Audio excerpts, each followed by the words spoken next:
You know what I would do with $1 million? Two reviews at the same time. Let's talk about Office Space.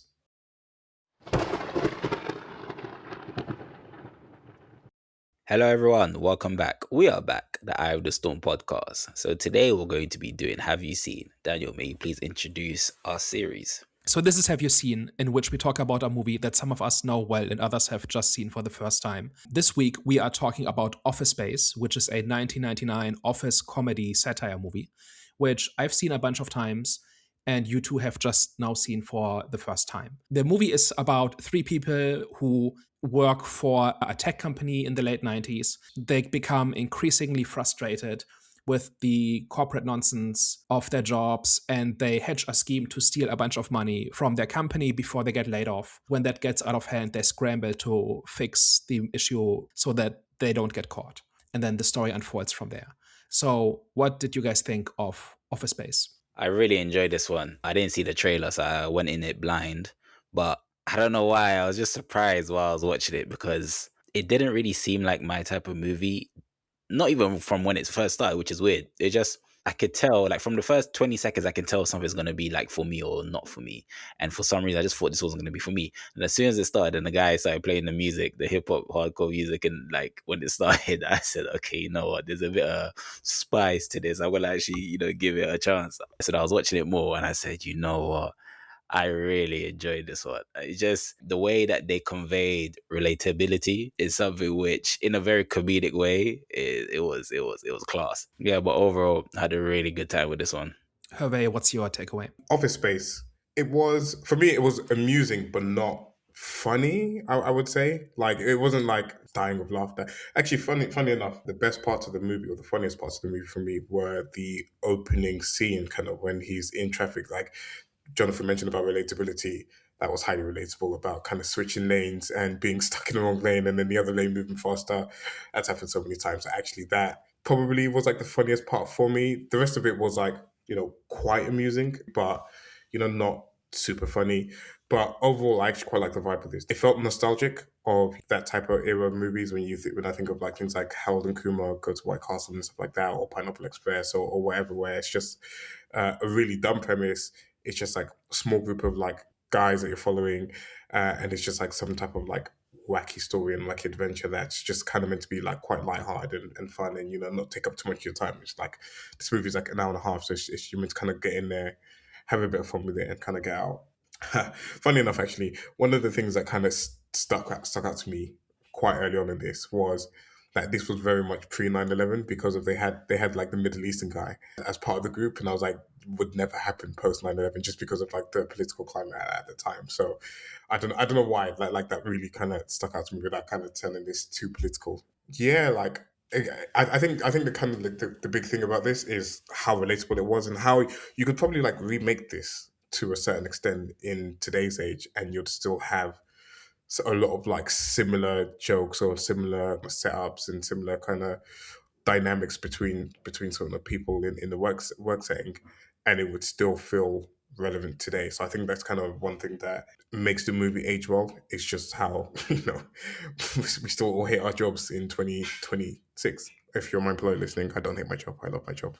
I think that relatability, I think, is the number one reason for why this works, right? So, like, even though you'd never seen it, had you ever heard it be quoted, right? Lines like the TPS reports or the Lamberg line or a case of the Mondays, like things like that. Did any of it seem familiar as you were watching it, even though you hadn't seen the movie? I wouldn't say so, actually. Maybe the case of the Mondays. I did think because like this is Yeah, like same. maybe the first time that I've seen in a movie someone say you're not in Kansas anymore, and it probably doesn't come from this movie. But that was like a line I was like, did it come from this or has it come from somewhere else? That's The Wizard of Oz, but it gets quoted quite a bit. Oh, okay, cool. The reason I mention it, like, it's one of those movies that is just gets quoted all over the place, right? And it gets referenced all the time. When you're in the office next time, just ask people about TPS reports and see how many people smile, right? It's just one of those instantly recognizable movies. One of the funny things is at our work, we use a software called Office Space, which is where you register your days when you're in the office. And I'm still sure that's a joke. Like, that cannot be a coincidence. What came first, Office Space or Office Space, the movie or the company? it's got to be the movie, right? Because this is from 1999. And surely somebody somewhere had pitched meetings and maybe their boss hadn't seen the movie and so it got accepted. But I'm sure it's a reference to this because it's where people pretend to have been in the office so they can fulfill their quota days in the office for the month, right? So it's like an engine for bullshit in the same way that everything that happens in this company at Initech is kind of nonsense and kind of empty and just there to check a box. So I'm like, every time I'm in the office and I have to log into Office Space and I have to tick that box, I smile a little bit. Any major takeaways from just the basic plot of it? The basic idea is that they work for this company that's being downsized and they have to justify their jobs, and like half of them are about to get the axe. So they come up with this scheme for essentially doing the same plot as Superman 3, where every time the financial software rounds off a fraction of a cent, they pocket that fraction, and over time that adds up to a bunch of money. And that is how they're going to steal money from the employer, but it's so little that it shouldn't get noticed. And then they screw up and steal way too much money, and then they try to fix it before the bosses notice. And then in the end, the whole thing gets resolved with an accident where somebody burns down the office by chance and destroys all the evidence. And so they get away scot-free. There's different parts to this movie, right? Like, so there's the basic plot about the scam and trying to fix it before they get caught. And then there's like the relatability scenes that are just referencing things about like working in a corporate environment in an office. And then there's the satire of commenting on kind of the nonsense of it all, right? So there's like different layers to this.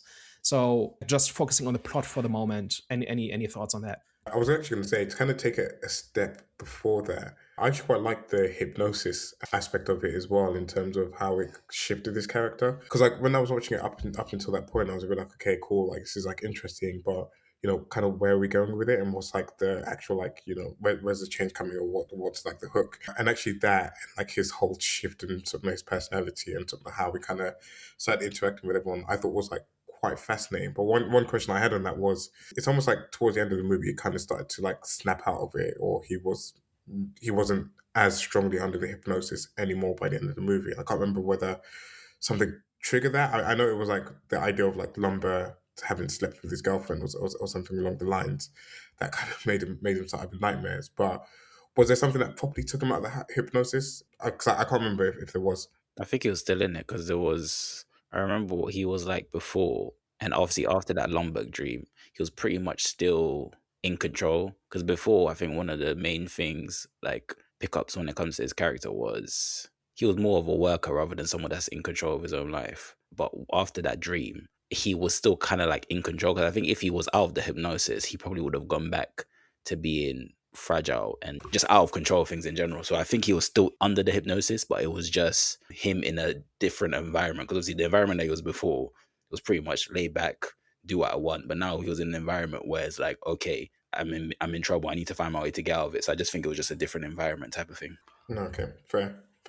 But yeah, I mean that whole kind of aspect of how you view life and how you kind of like treat things in life, and just being a little more carefree, and was just fascinating because again you kind of saw the effects it had on again like his working relationship, or like the dynamics in the office, and actually him getting promotions and getting 4 people under him because he kind of like stopped caring about his job, and which is kind of like open and honest about like not really caring or whatever like that, and kind of stopped being so timid and like afraid of like the people in his office, was like great. And then the whole, do you know what, when they kind of came up with the idea, I was like, actually it's actually pretty clever, just because I kind of deal with like a similar issue with Salesforce, where things don't quite add up exactly, and there's like fractions of a cent and stuff like that, or fractions of a penny, and I was like, it's actually pretty clever.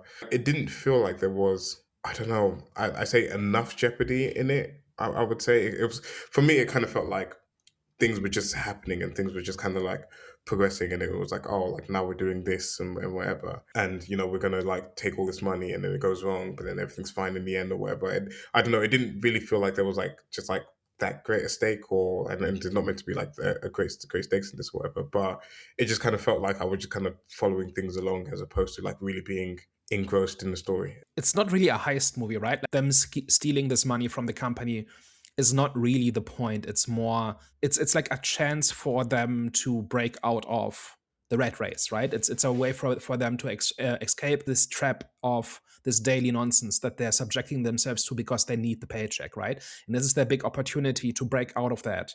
And they kind of rationalize why it's not really stealing. The company has been giving them crap for so long, then this is just like them taking the money or taking what they need is perfectly fine and fair.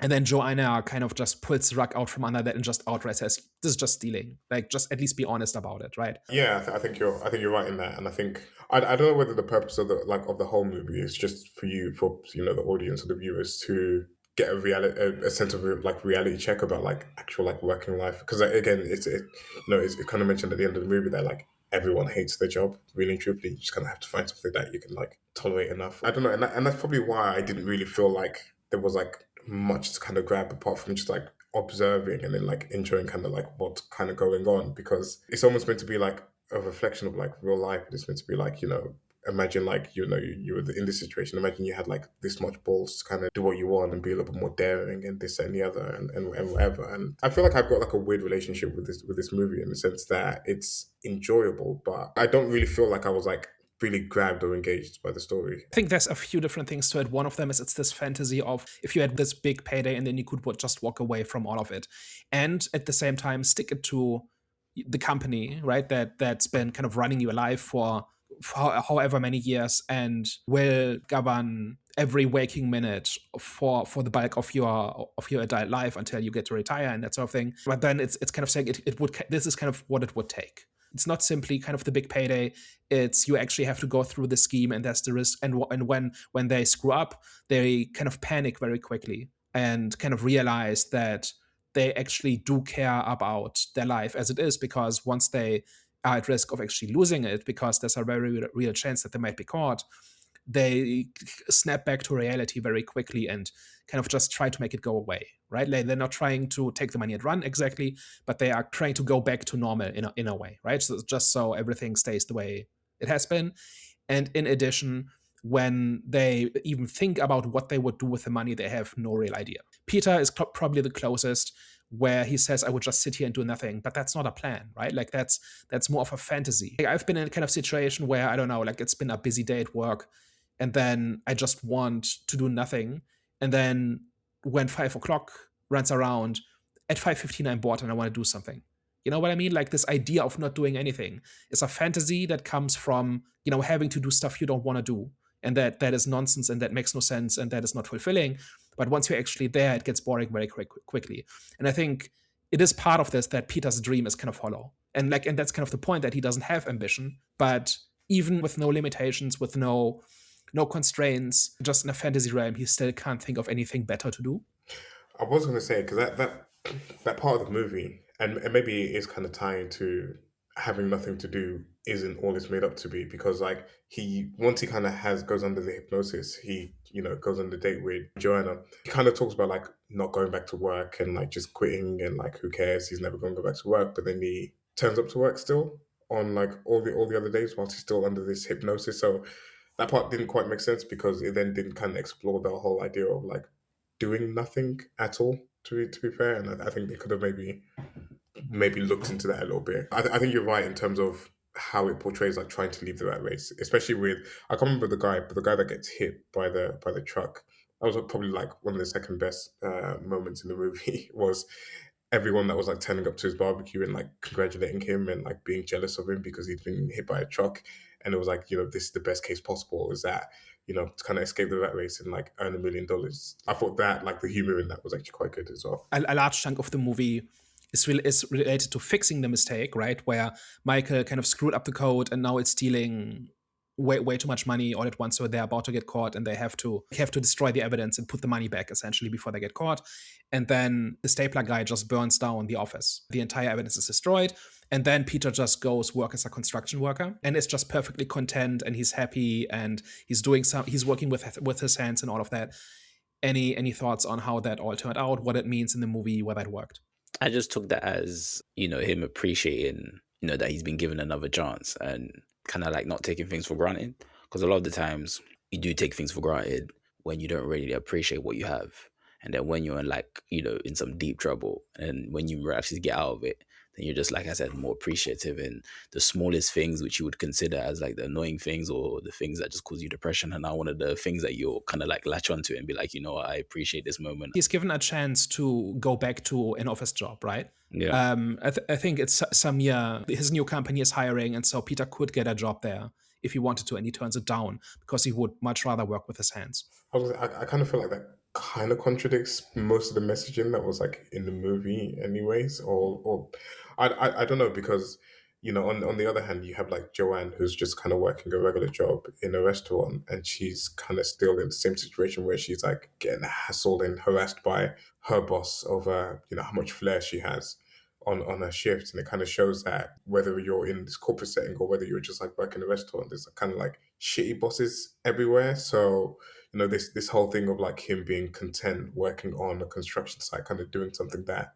really isn't, I don't know, in his skill set or in his wheelhouse, and him being like super happy with it and content with it. I was like, I guess maybe fine. I mean, he didn't like what he was doing in the corporate job, but I don't know. It didn't quite sing for me, because it's like you're probably going to have like similar situations anyways on the construction site. You're probably running into like someone that you don't like, people trying to tell you what to do and this, that, and the other, and whatever. And it's almost like trying to say that, oh, you escape the rat race because the rat race is only in like the corporate environment, when in kind of like reality, like everyone working is in some type of rat race and trying to like excel and climb, and whether it's like on the construction site, become like supervisor or whatever. Like there's always like some level of like rat race going on, or whatever. So I get the point in the movie where he's like kind of giving up his corporate life and just wants like what's deemed as like a little bit more of like a manual laborer job. At the same time, like the whole like thing of it was like about like the workforce and the people that you work with and the like dynamics and stuff like that, and whether you truly like your job. And like part of what Joanne was saying is that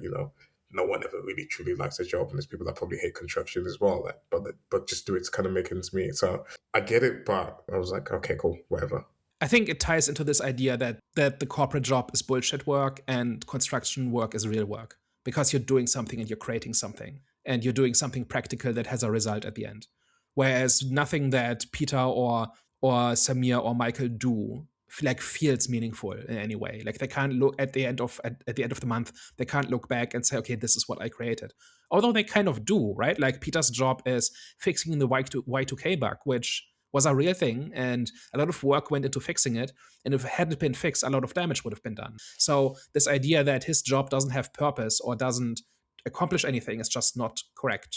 And the others are kind of programmers, and they probably don't care very much about what it is they do, but they still create something in the end. So this whole idea of it's all just pushing paper around is like none of their jobs are really that.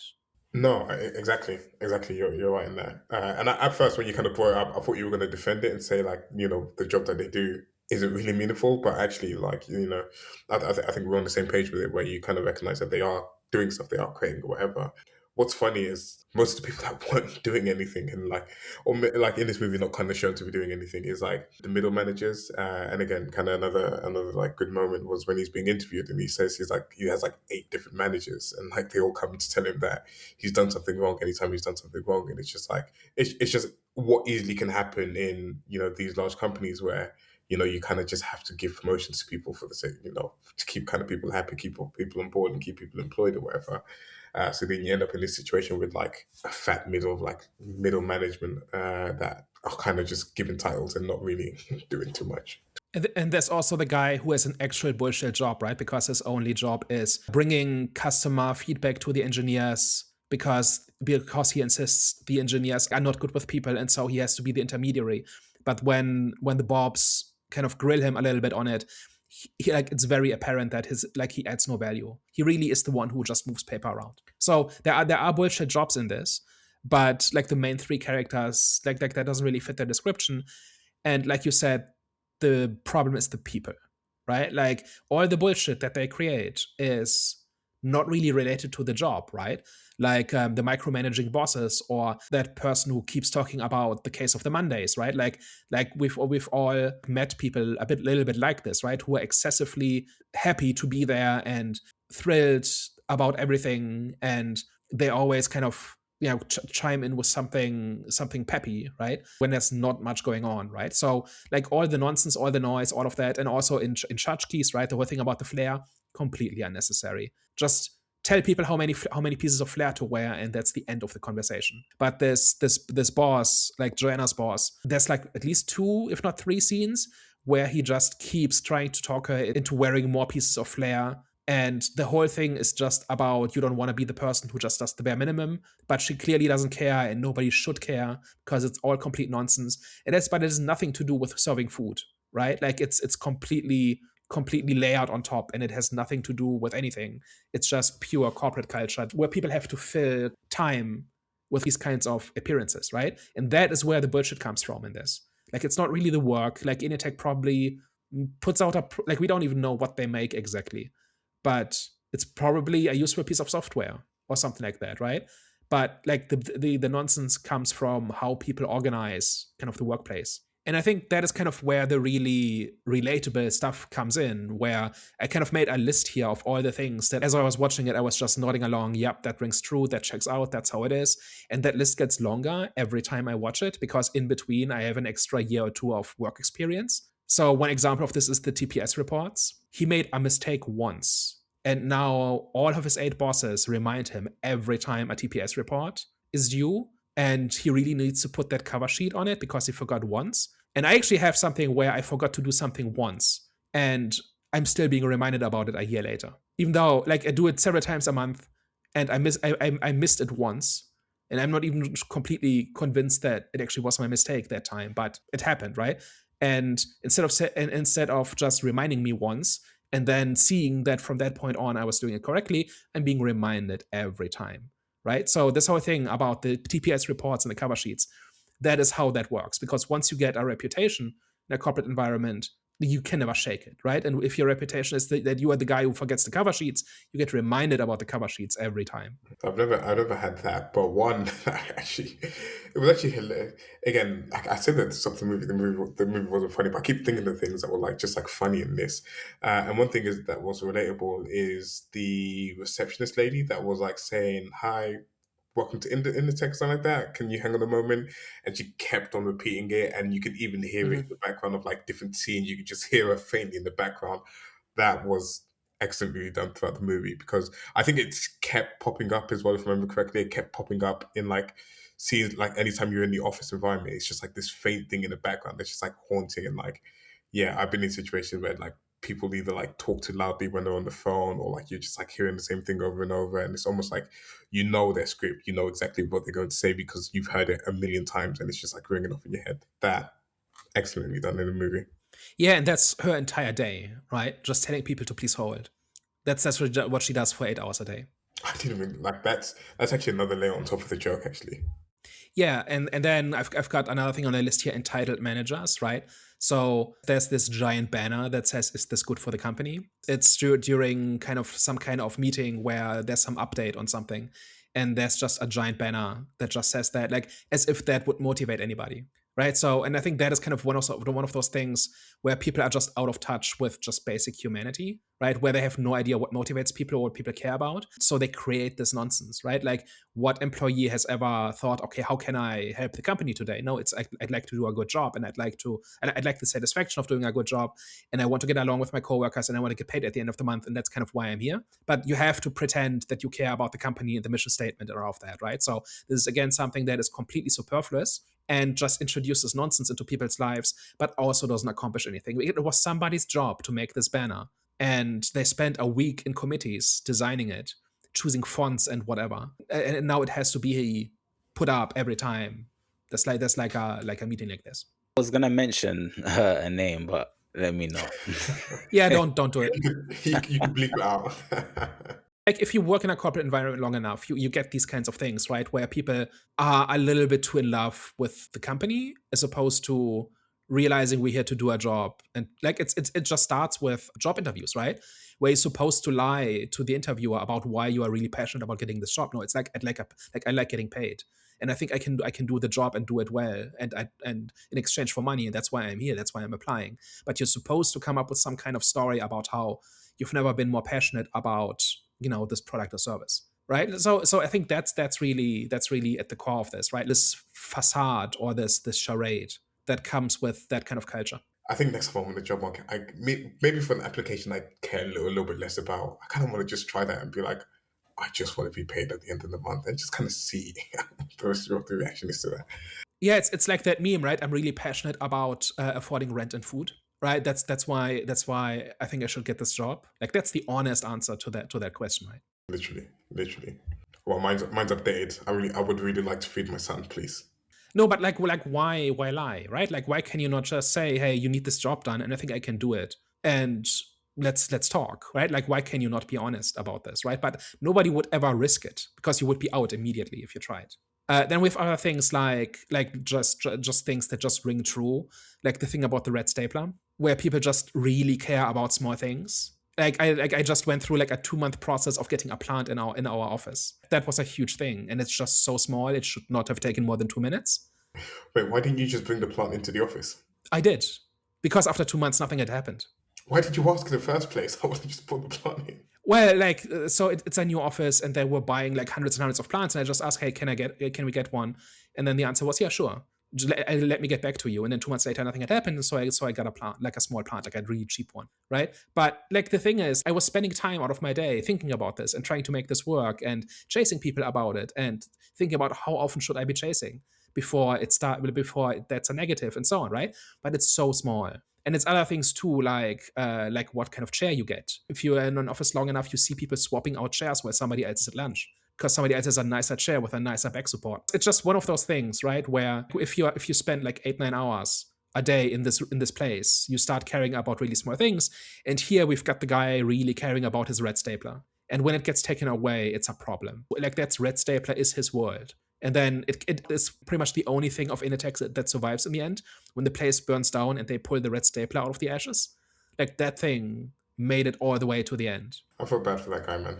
Like he was just literally just getting picked on, and he couldn't stand up for himself at all. And he had all these like silent protests to himself, where he was just like muttering stuff, and it just didn't mean anything to anyone. And he was just kind of being ignored and whatever. I feel bad for him. Yeah, nobody cares about him, and it's all small things that all should be non-issues.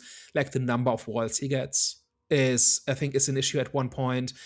His ability to listen to music at a reasonable volume between 8 and 10. And when Peter asks him to turn it down a bit because it's a bit annoying, he gets really defensive about it. And he asserts, no, I cleared this with my manager and I have permission to listen to music between 8 and 10 at a reasonable volume. And like, it's such a small thing. Nobody should care about this, but he cares. And then he just gets pushed back further and further, right? His cubicle keeps getting moved to the back of the room and he ends up in the basement in the end. It just keeps getting worse and worse. And he isn't even employed there anymore. It's just nobody cared enough about him to tell him that he was fired.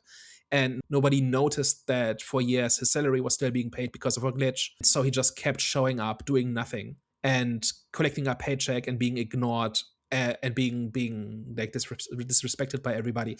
And that's his life.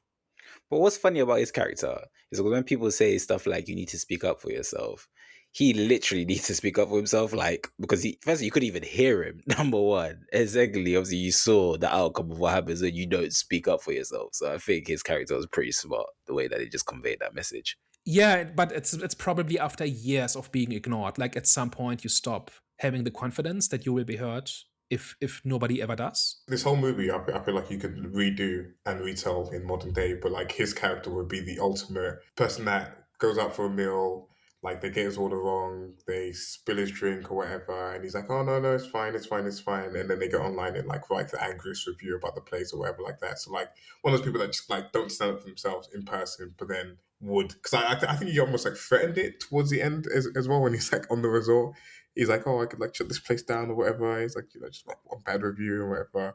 And it's actually funny that he thinks like his like one contribution would like have like such a significant impact to the resort. And there's probably like something within there as well, just in terms of like how much like influence he had. But you could easily like redo his character in modern day, and like I could see it fitting really well. Yeah, and that's also the only thing he can do, right? Like what else is like what other leverage, what other power does he have other than leaving a bad review?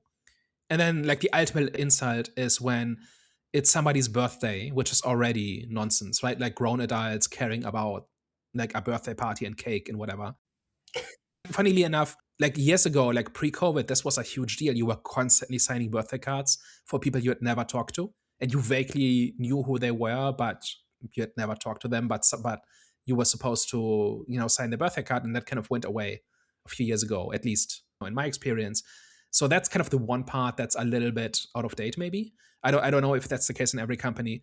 And then they hand out the cake, and it's like the cheapest, sweetest cake. It's just the cheapest sheet cake you've ever seen. And he doesn't even get that. He gets completely screwed. Like he's the only person who doesn't get a piece. And again, it's so petty, it's so small, and it's just indifference, right? Like nobody cares. Nobody notices that he didn't get a piece. And he just stands there, and everybody else is really enjoying their crappy cake. And he doesn't even get that. So he's like the most tragic, most relatable figure in all of this. And to make it worse, when he gets shoved to the basement, the boss comes down eating the cake, even though he probably should have finished the cake. It's almost like he had like a backup cake just to eat in front of him. He probably got a second piece somewhere. Like Lamberg always gets a second piece. Well, to be fair, it was his birthday, so as the birthday guy, you deserve 2 cakes. I'm not going to hold it against him. Yeah, but it's like it's all so unnecessary. None of it has to happen. None of it actually even costs the company all that much money in a way they would notice. This is not even like the company being greedy or whatever. This is just pure human indifference. And I think that's what makes it work. And then the last thing on my list is people with obsolete jobs being afraid of being found out, right? So when the Bobs show up, like everybody is afraid for their job, obviously, because there's going to be downsizing. But this one guy who ends up getting into the accident, like he just has an obsolete job that just does not add any value, and he knows it. But the company has kind of just been so used to things being the way they always were that nobody questioned it. And now somebody comes along and just starts asking very simple questions. Like one of the things I kind of like about this is that the Bobs are not jerks, or not like a little bit like when they deliberately don't try to get Samir's last name right. Like it's not the easiest name, but if you tried a little, you could get it right. But they just don't care. That's the one time they're kind of jerks about it. Every other time they're fairly reasonable, and they're just uncovering the nonsense. You forget about the glitch and them not telling him that he was fired. They were like, it'll sort itself out. True. Yeah, that's the other one. Yeah. Yeah. But but like on balance, they're not the worst, right? They're not like this caricature of the evil vultures who come to ruin people's lives, right? Like on balance, they are fairly constructive. And like there's like these two exceptions where they're kind of jerks about it. But I think that just helps the satire, I think, because they don't have to try very hard. They just have to pull the cover away and expose what's been building up in this company and how much nonsense all of it is. And that kind of leads me to kind of the main takeaway in this is that Mike Judge is a genius. Like I like about half his stuff, but the stuff I really like. So there's Silicon Valley, which is very similar to this, but it's specifically about the tech boom in the 2010s, and King of the Hill, which is about everyday life in Texas. That's like Texan suburbia, that sort of thing. So when Mike Judge satirizes something, it really works, and it's because he knows what he's talking about, and he's speaking from experience, right? Like a lot of this movie is kind of just things that he observed in the trenches, right? Like working for companies like Initech, and just seeing kind of the nonsense just pile up and build up over the years, and people just being mean or indifferent or vacuous kind of on purpose, in that they don't have to be like this and it would cost them nothing to be better people, but it's just how they are. And I think satire, like in general, like I've talked many times about how satire in many cases doesn't actually speak to the reality it's trying to satirize, and it's often not very timely, it's often not very relevant. And the reason in almost all cases is that it does not ring true. If what's being satirized is your lived experience, very rarely do you can you really point to something and say, yeah, I've seen this, or this is just how it is. And I think in this movie, the reason it works so well and the reason it's been such a classic, like 27 years later, is that it really understands what kind of office life is like in a way that very, very few other things are. Like there's other workplace comedies that tie into this a little bit, but this is just like the hits just keep coming, right? And it's just one punch after the next. I came up with a list of 4 or 5 things that map to things I've experienced, right, just in a few years. I have a question. Have you watched The Office? And because like when this kind of was starting out, I was thinking about The Office. Now I'm not one of those people that have actually watched The Office in full. I probably caught a few episodes, but everyone kind of seems to like love and held that show. If you've seen it, how does this kind of compare to that in terms of like, again, like what you're saying about like this satirizing the workplace environment and stuff like that? Because for me, what worked in this was, again, like I said, these things weren't laugh out loud. They weren't like, comedically funny. They were like amusing. I think it was like more amusing because I could relate to it and I can kind of like see the truth behind some of the jokes that they were telling in this movie. So it was more like amusing as like, oh, I can relate, like that's kind of funny, and like, oh, like I can like recall to like something like that. Whereas like The Office, I kind of always saw it a little bit more wacky and a little bit more out there with its comedy. But if you've seen both, like how does it compare in terms of like getting that satirization right? The Office is not a workplace satire, not really, or not a satire of corporate life. Like it's the kind of starts out as that, and in a few episodes they go there, right? So like Michael Scott having failed upwards to his highest level of incompetence, or like what's the saying? Like people get promoted to the highest position supported by their incompetence or something like that, right? Because Michael Scott is like a really good salesman, but he's a terrible manager, and that's kind of what drives a lot of the comedy. That is one of the few things in The Office that I think speaks to like what corporate life is like. But most episodes are just a workplace comedy, which is about the people, right? You care about Jim and Pam and Dwight and all the others, and kind of their interactions and how they kill time all day, right? And how they interact with each other in the community they've built. But it does not really directly satirize beyond a few episodes like what like corporate culture is like. I think that's the difference between those two. And I think The Office kind of gets held up as that because based on a couple of episodes, but like on balance, it's not really about that. Whereas this is all the nonsense of corporate culture kind of just condensed into like 100 minutes. Which makes sense because, again, like I said, this is 100 minutes, whereas like The Office, I don't even know how many seasons it's ran, so you kind of have to do it in bits and parts, but also like make it, because like there's only so much you can kind of play with that. So that, yeah, that makes sense. I mean, if you wanted to, you could absolutely do like that kind of satire in a serialized format. Absolutely. It's just not what The Office is about. It's about these people and their lives, right? And I think that is the difference. And what makes this satire work so well is that it just speaks to the sorts of things you experience if you work in that kind of environment on a near daily basis. And I think anybody who has worked that kind of job for any amount of time can find something they've experienced in one of the examples in Office Space. And I think that is why it resonates, and that is why it's such like many people view it as a very cathartic experience because finally somebody says it. On balance, it just feels like they get it. And that is kind of just very rare for satires in general, I think, because a lot of the time people are not satirizing something they've actually lived. Like that's kind of one of those things where Hollywood is kind of, or like the movie industry is kind of full of people who have never experienced the things they're talking about. So they kind of make assumptions or go off people's accounts. And as a result, it often doesn't feel very, very authentic.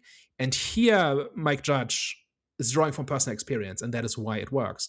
And that I think that is why that kind of story works better if people write about what they know. Like that's like almost a cliche in like kind of writing circles that you should write what you know because it'll be more authentic and you'll draw from personal experience and you can add details from your own lived experience.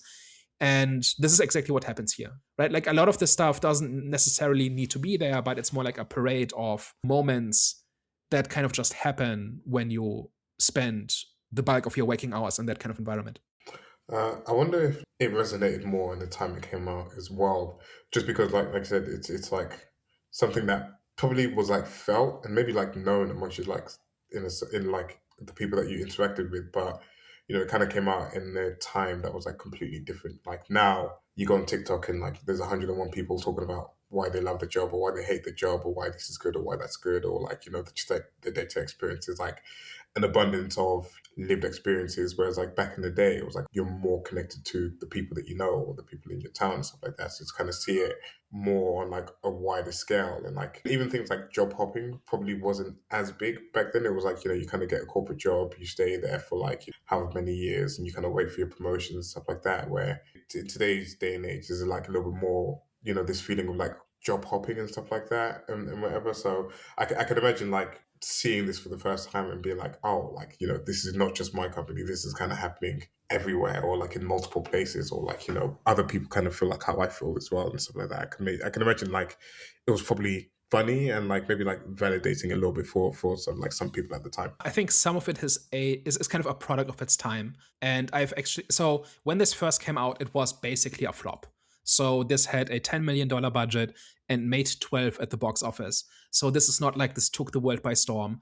And it took quite a while for people to really get into this movie and find a connection with it, which actually surprised me when I started looking this up, because this seems like the kind of thing that should resonate with a lot of people, especially at the time.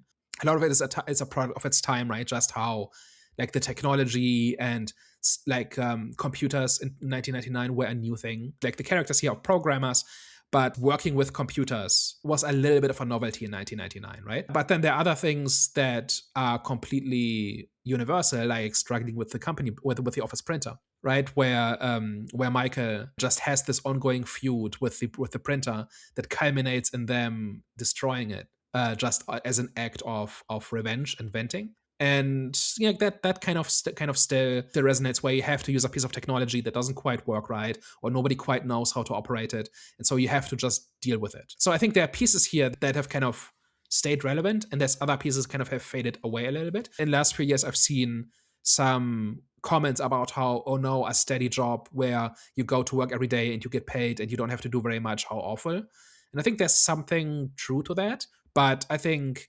boredom is something that can really get to you if there's no like today you can just put on a podcast and just fill the hours. I once was without a direct manager for a year and didn't get very much work to do, so I read a lot of books and listened to a lot of podcasts in that year, and then eventually there was a reorg and I got a new boss and I got more work to do. But in 1999 you didn't have that, right? Like you had to fill your time somehow, and if your job isn't fulfilling, then your entire life is not fulfilling, or like you're waking, like the bulk of your day is not fulfilling. You know what I mean? So I think technology has changed that a little bit, and then we have, you know, working from home, where you are much more in control of how you manage your time, and you can, as a result, get much more done, and there's very little downtime because you can allocate your time in a way that works for you, and you're rarely rushing and you're also rarely bored. Like that's one of the big upsides that's happened in the last 5 years.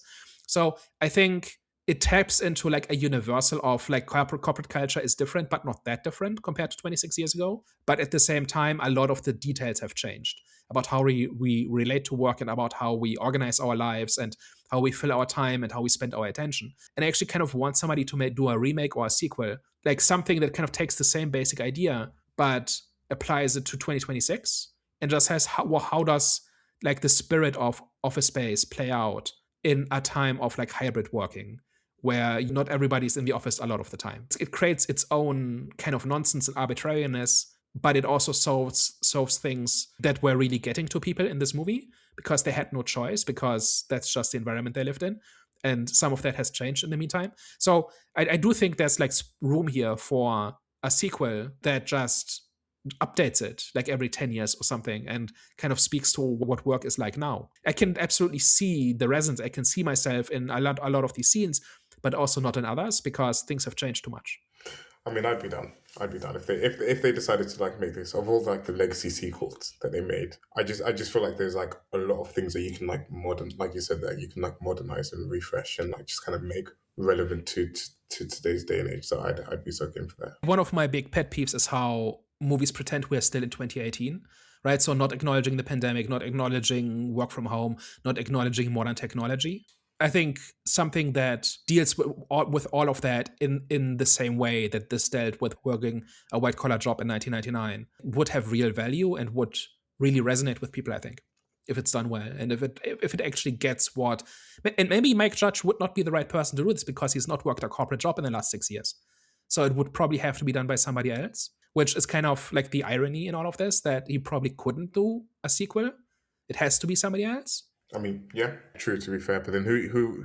I mean, in this day and age, who would you kind of pick that's had like that experience of like working in corporate and then shifting. Probably someone out there, but it would have to be someone unknown, I'd say.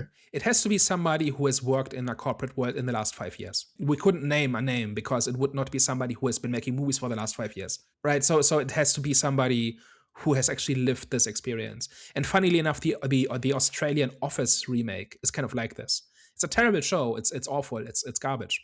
But that is kind of the idea. Like the idea there is kind of that the Michael Scott character is so in love with office culture, but her office is being closed down because of work from home, and she keeps trying to get people back into the office, and everybody hates her for it because she's just wasting everybody's time. And that's kind of where a lot of the comedy comes from, and that plot only works post-COVID, right? It does not work 10 years ago. It's a shame that show was so bad because that, I think, filled a void. Like, at least as a premise and as a concept, it filled a void that just nothing else does. And as much as I like Office Space, it is a relic from another time. Like, I started working in 2012, and like I can still kind of see kind of the connection to what I see in this movie, but it is kind of a window into another era. And some things are universal and some things are still the same, and others are just completely different, especially as related to technology and the details of the day-to-day, I think. Yeah, no, for sure. And I think as well, like being in the UK, there's a few things that are like a little bit more American than, and it's like it's minor stuff in the movie, like the whole like parking situation and like having the perfect parking spot and stuff like that. I think it doesn't quite like it's more American than whatever. And there probably still is a thing in America, to be fair. Actually, like I could be wrong, but like just kind of doesn't relate. Maybe everybody's circumstances are going to be slightly different, but like we know, like we've seen movies about what working in an American office is like, so we can compare it to that. Any other thoughts on Office Space? Any plot points, characters that we want to bring up? To me, like I said, I don't think there was like too much to it. Like it wasn't like for me like that deep. Actually, I actually think it kind of is. Like, I think it really speaks to what it feels like to be trapped in that kind of environment. There's a claustrophobic feel to this entire thing because until they have the big scheme and until the building burns down, they have no way out. It's going to be like this for another 40 years. Like, the bleakness doesn't come from how awful everything is. It comes from this will go on for 30 years. And that's kind of the terror, and that's the horror of this. No, I think when I said there was like nothing going on, I think because you asked about like any other like thoughts on any of the other characters and stuff like that. I think more so in terms of like we're kind of following his story and they're just kind of like add-ons, and they add to the layer of exploring the working world and like the kind of pitfalls of it. I actually kind of thought like some of the like dialogue or like the acting was a little bit stale, a little bit wooden in certain aspects, especially the Middle Eastern guy. Some of his deliveries was a bit off in certain spaces, but I kind of won't like begrudge him too much on that because it's not like meant to be like this like kind of big budget like get the best actors to do these type of movies. It's meant to be kind of like wacky or whatever like that, and just like a little bit cheesy, which again kind of actually just fits into like the whole like nostalgic feel of watching the movie. So yeah, that's kind of how Mike Judge writes. That's kind of his voice. And also, it's all supposed to be a little banal, right? Like, it's not supposed to be glossy. It's not supposed to be polished. Everybody is a little bit lame. And that's kind of the charm of the entire thing. And that's kind of what it needs to be. Because these are just average people, right? Like, they don't have much going on, right? And that's kind of the point. Like, this one guy, like the neighbor, whose entire day is trying to find nude scenes in movies and then talking to his neighbor about it. Like, that's his life. Like, that's what gives him joy. And it doesn't get much more like mundane than that. And like this whole thing about Peter not having any kinds of ambitions and being proud of not having ambitions. This whole dialogue with Joanna, like, he does not look very good when he goes on the date with Joanna and she's just flabbergasted that somebody could be so unambitious. It does not make him all that sympathetic, I don't think. I think it kind of makes him a little bit sad. But we kind of relate to him because that's kind of the grind. He still gets the girl in the end, to be fair. So. Yeah. Yeah. But you know what I mean, right? It's not glamorizing anything he does, right? Like, even his rebellion against the company when he just stops showing up to work. Like, on the one hand, it's a little bit of a fantasy and wish fulfillment, but on the other hand, we know this is not going to go well for him, right? And then when it kind of does, because of his pure audacity, that's kind of the joke. Although you say that, I have heard of a story, and I know for a fact of someone that went MIA at work for several weeks and then came back like nothing happened. And nothing did happen to that person, to be honest.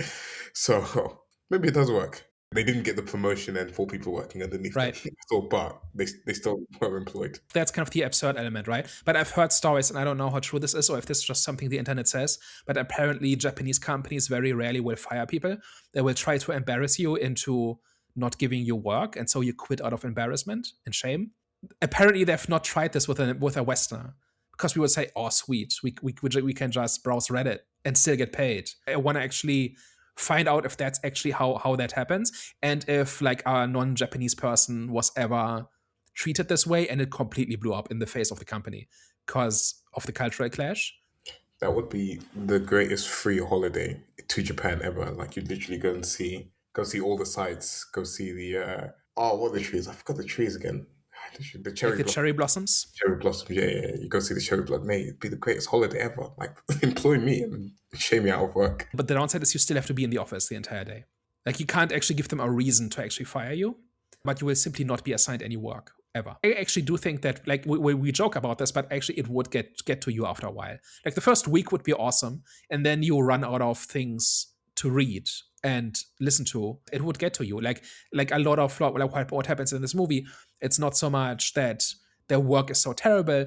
It's like the pointlessness gets to you. And like as humans, I think we crave direction and purpose just a little bit, like just enough to point us towards tomorrow. And if we don't have that, that can get to us very quickly, I think. It's maybe more extreme in Japan, where maybe the embarrassment of being treated this way is more important. You know what I mean? Like, imagine not getting any work for 3 months. Like, you show up to work and you get paid, but you just have to sit there for 8 hours for 3 months. After a few weeks, it would actually become torture, I think. Not for me. I would guarantee you, eventually, it would get to you. I feel like it would only get to you if you don't have any other ambitions. But if you do have other ambitions and you're working on that, you'll be fine. Yeah, no, but I do think it is like the need for purpose is a big part of human psychology. You don't have to get it from work, but you have to get it from somewhere. And No, I definitely, I agree with that. That's what I'm saying. Like, if as well, if falls into line with the whole ambition thing. So if it's something like, let's say you don't have any side hustles, if you have no side hustles and the work that you're currently doing right now is pretty much the only thing you got going on, then I agree, you'll go crazy. But if you do have side hustles, then you'll be fine because you'll be working on that in the meantime while getting paid doing nothing. if you can do that, right? But I do think like the horror of this story, like of Office Space, comes from look how pointless it all is. There's no pride in anything they do, right? Which again like conflicts a little bit, like especially with Peter's job, which actually there is a point to it, which I think is maybe the one weakness. I think Mike Judge is just wrong about how big a deal Y2K would have been had it not been fixed, because that's a really weird example. But yeah, I think like with everybody else, it's people just sleepwalking through the day, not having any direction, their work not amount to anything. All right, shall we wrap it up? What's your final verdict on Office Space? Does it go on the shelf? Is this movie's status as a cult classic that gets quoted over and over justified? I think outside of like A Case of the Mondays, I actually don't think I've like heard too many of the quotes. But I think this would kind of be like a fun movie to kind of stick on if you've got like some friends around and you all kind of just want to like, you know, hate on your jobs a little bit or whatever. Or just kind of like watch a movie, and while you're watching the movie, just like comment about like, you know, certain things or whatever like that. It'll probably spark up like some good stories or like good conversation. I wouldn't say it like necessarily goes on the shelf, but I think it's a good one to introduce to other people as well, and continue the cult in it. Just continue bringing people into the cult of Office Space. For me, I think it might go on my shelf. It was amusing. I think that's the best way for me, my best way to describe what I was watching. Overall, I had a good time with it. I think it would go on my shelf. My bottom line is I think this deserves its status as a classic completely. I think it's very quotable. It's one of the few satires that actually works and actually knows what it's talking about and is actually referring to something that people have actually experienced. And I think it absolutely holds up, even though after 26 years, work and office culture has changed enough that you can start kind of seeing the divergence. But I think there's like a universal core to it that is rooted in the people and how they kind of create these environments. And I think that is something that's pretty universal and that resonates with a lot of people. And I think that's kind of what satire is supposed to do. It's supposed to kind of capture like a certain truth in it that is kind of then preserved in the form of this movie, and that is then accessible to people. And I think this is what that actually does. Like, I think you could show Office Space to somebody who has never worked a corporate job before, and they walk away kind of having a decent idea, like understanding that it's exaggerated and all of that, but like the basic sense of it, I think, carries over. And I think that that is an accomplishment that not many satires and not many movies actually accomplish. Its reputation and its status is absolutely deserved. Okay, guys, thank you very much for tuning into today's episode. Hervé, If you reach this part of the episode, as always, we appreciate you press and play. We appreciate you giving us a listen and just checking us out in general. And as always, if you liked what you heard today and you enjoyed our discussion, you should probably tell a friend. And if you hated everything and you thought we were chatting a bunch of nonsense, you should probably tell an enemy. We are the Out of the Storm podcast. all right, guys, thank you very much. We'll catch you next time. Au revoir. Ciao. Bye bye.